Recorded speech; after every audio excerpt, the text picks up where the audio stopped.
fourth season of Star Trek Lower Decks is coming to an end with the 8th episode, Caves. We're not just there just yet, but still, it's almost there. Season 4 has been a season of substantial change, promoting all of the Lower Deckers. However, in amongst all of these crazy missions, the 4 main characters have had very little time to just relax and hang out. That's where this episode comes in, disconnected from any arc and allowing the gang time to reminisce over their latest adventures. What is it that the show does with this classic cave setting this week? How have the gang actually grown and changed since the beginning of the season? And what is the mysterious green moss on the planet? All of this and more in the latest review of Star Trek Lower Decks here on the Trek Central channel. Spoiler warning. Welcome to Trek Central, I'm your host Captain Jack, and let's get right into it. As always, before we dive into our weekly reviews of Star Trek, we ask if you want to keep up to date on all the latest Star Trek news, lore and more, then make sure to hit that subscribe button to never miss a video from a team here at Trek Central. You can also follow us on social media for daily updates on the Star Trek universe. Okay, engage. As the title rather creatively telegraphs, this episode takes place in a cave. In classic live-action Star Trek, these crazy alien worlds tend to look like Southern California or the same identical cave over and over again. It's kind of surprising here that the show has never really touched on this before Season 4, although letting Mariner dissect classic cave adventures was a great decision. Letting a show be a meta commentary on Trek is where it generates the biggest laughs for me. Sending the 4 Lower Deckers down on the same away mission is long overdue. It's been such a long time since they all had a genuine interaction together. Splitting the characters up so much has been one of the season's biggest flaws in our opinion, and this episode fixes just about all of those complaints in one go. Having them work towards the same common goal and being trapped in the same enclosed space is a stroke of genius. The confined setting forced them to actually deal with one another. While there's obviously no animosity or serious conflict, there's a sense that they don't know each other anymore. Having them share stories of their solo adventures while on their first mission together in ages allows the characters to address this flaw. It does it rather well, but also allows the episode to lean into a classic TV trope that Star Trek hasn't done in a long time. The episode is a sort of clip show, but all the footage they cut away to is stuff we actually haven't seen before. Clip shows, especially where the footage is from previous episodes, tend to not be held in the highest regard. Just look at the Next Generation episode, Shades of Grey. It had to be let down of a season final, as was a poor hour of television. A parody like this, which is a healthy middle ground between the absurdity of Rick and Morty and the craziness of It's Always Sunny in Philadelphia, is delightful. There aren't really any guest stars in the cave they share, which force them to play their memories solely off one another. While these unseen adventures look like fun, the best part of it is that the cave setting in all of these stories is the same one that the crew find themselves trapped in the present.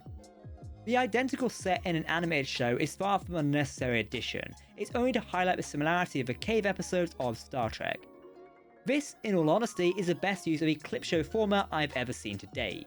It's not a recapping of a series, and the characters seem to be generally bonding for the first time in a long time. It may be overdue, but it creates the most sentimental episode of the season by far. If this is a bonding experience leading into a tragic finale, this would be devastating.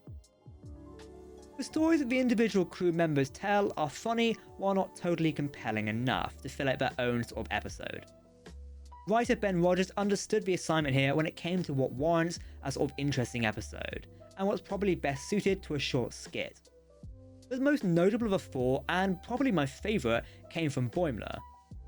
As with all the stories, he finds himself trapped in a cave. However, he's trapped with someone who can only be described as an idiot. He's a conspiracy theorist in just about every way possible, with a couple of obvious connections to sort of stuff they spout these days. While it feels a little overdone in comedy, there's something charming about a Star Trek version about this sort of stuff. It's very tongue-in-cheek, and having him actually be correct about some stuff is a genuine shock. What was most surprising though, was the inclusion of the Vandorians from the original animated series episode, The Survivor. Given it's the 50th anniversary of the classic series, it's kind of fitting, although it's not the first time this species has appeared in this series. With both having animated roots, it's nice that after all this time, and about a century later, almost half a century, they get a chance to be fleshed out a little more. There are 2 other cave stories from throughout the episode, including some parental instincts and briefly becoming a far older thing. Rutherford becomes trapped with Dr. Anna. There's some big Star Trek monsters that wouldn't have looked very good in the 90s. and some strange male pregnancy played for laughs. It's an absurd premise, but it's nothing Star Trek hasn't done before. The best bit of it all is the parental instincts that Rutherford develops for the strange clone baby. It goes to show that perhaps the natural endpoint for this character could well be parenthood. Not only that, but Ta'ana continues to be one of the show's funniest characters, and I will die on this hill. It's a real shame that her and Shax are often sidelined and totally absent from certain episodes. Softening on babies and engineers marks what is probably her best moment all season, in my opinion. Marina's story focuses on her and the Devil Shift in the cave. They've been rivals throughout the series, so letting her make up sort of feels overdue. While some of the moments here, the leg stuff in particular, lean a little too far into the absurd for my taste, it's still a good time. Playing around with the characters' ages allowed for a great show on... That's fucking great, isn't it? Oh, we'll be back after this ends.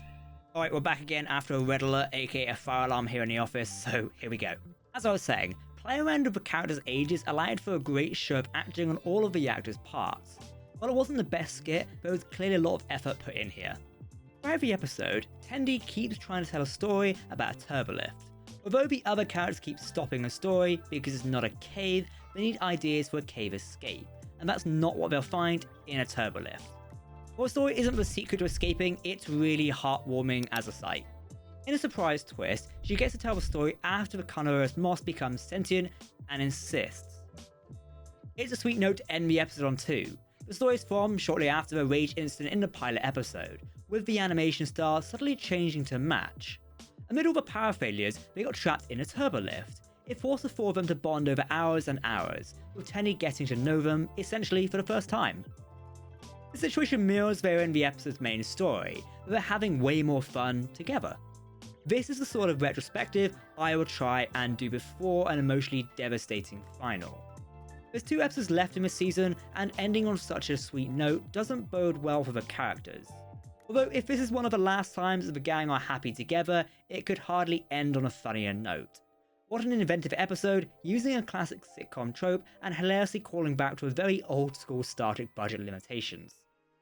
Caves is a real standout episode from Season 4. In allowing the characters to come together and actually bond, it plays into the show's biggest strength.